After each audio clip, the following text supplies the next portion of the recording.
Bonjour monsieur, je viens vous prendre la température. Ok. Prise de température obligatoire pour pénétrer au cœur d'un point chaud de l'économie calédonienne. Depuis plus de 10 jours, l'usine de nickel de Donyambo vit à l'heure du coronavirus. Et dans cet univers de travail parfois confiné, il a fallu tout repenser. Comme ces guichets, désormais équipés de plexiglas et de distributeurs de gel nettoyant pour communiquer avec les superviseurs de la salle de quart.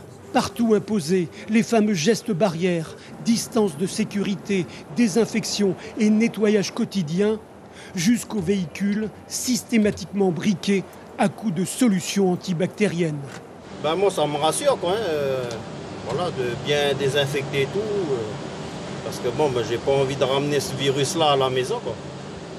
Voilà, et puis comme nous, on est obligé de tourner, tout est une question d'économie et tout pour le territoire.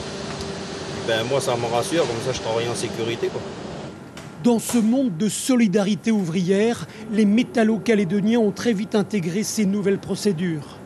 Il a aussi fallu réorganiser le travail, à domicile pour certains, en vacances ou en congé maladie pour d'autres. Protéger les salariés, un point vital dans cette usine qui tourne 24 heures sur 24 et qui ne peut pas s'arrêter de produire.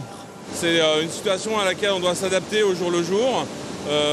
Aujourd'hui, donc, on arrive à faire fonctionner et à alimenter l'usine correctement. Et on va devoir s'adapter au jour le jour, à la fois sur le rythme de nos installations et sur nos organisations et avec les personnes présentes. Pour anticiper le pire des scénarios, de nombreux salariés malades et une chute des approvisionnements en minerais, la SLN a réduit la puissance de ses fours. Une façon de gérer au mieux ces 3 semaines de stock de terre rouge.